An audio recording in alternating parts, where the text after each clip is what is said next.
ലോക chapter 1 കിഡു cinema. ആദ്യം തന്നെ ഈ സിനിമ പ്രൊഡ്യൂസ് ചെയ്യാൻ കാണിച്ച ചങ്കൂറ്റത്തിന് ദുൽഖറിന് ഒരു അഭിനന്ദനം തരികയാണ്. ഇന്ത്യൻ സിനിമ അല്ലെങ്കിൽ മലയാളം സിനിമ ഇനി തൊട്ട് ആഫ്റ്റർ ലോക ബിഫോർ ലോക എന്ന് അടയാളപ്പെടുത്തും. ആ മാതിരി കിടിലൻ മേക്കിംഗ്, ഹോളിവുഡ് മേക്കിംഗ് സിനിമ. മലയാളത്തിൽ ഇതിനു മുമ്പ് വന്ന മിന്നൽ മുരളി എന്ന സൂപ്പർ ഹീറോ സിനിമയ്ക്ക് മുകളിൽ നിൽക്കുന്ന, അല്ലെങ്കിൽ എന്താ പറയാ, 50 കോടി ചെലവാക്കിയ ഈ സിനിമയ്ക്ക് ഒരു 500 കോടി സിനിമയുടെ ഒരു ഔട്ട്പുട്ടാണ് സിനിമ തന്നിരിക്കുന്നത്. ഇതിന്റെ director Dominic Arun, brilliant director. കഥ, തിരക്കഥ, സംവിധാനം ഒക്കെ പക്കയാണ്. അതുപോലെ സിനിമാറ്റോഗ്രാഫി ആയാലും എഡിറ്റിംഗ് ആയാലും പിന്നെ മ്യൂസിക് ജേക്സ് ബിജോയ് ആയാലും എല്ലാ ഡിപ്പാർട്ട്മെന്റ്സും, ഒരു സിനിമയിലെ എല്ലാ ഡിപ്പാർട്ട്മെന്റ്സും സൂപ്പറായിട്ട് വന്നിരിക്കുന്ന ഒരു സിനിമയാണിത്.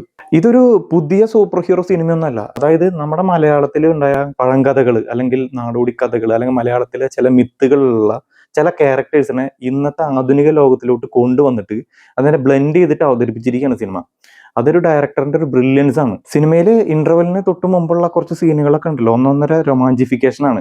അതുപോലെ സെക്കൻഡ് ഹാഫിലോട്ട് വരുന്നു കഴിഞ്ഞാൽ ഓരോ സീനും നമ്മുടെ അഡ്രിനാലിൻ റഷാണ് സിനിമ. എന്താ പറയാ, ഈ സ്ട്രോങ് വില്ലനും അതുപോലെ ക്യാമിയോസും അല്ലെങ്കിൽ പോസ്റ്റ് ക്രെഡിറ്റ് സീനൊക്കെ ആയിട്ട് എന്താ പറയുക, ഒരു ഒന്നൊന്നര സിനിമയാണ്.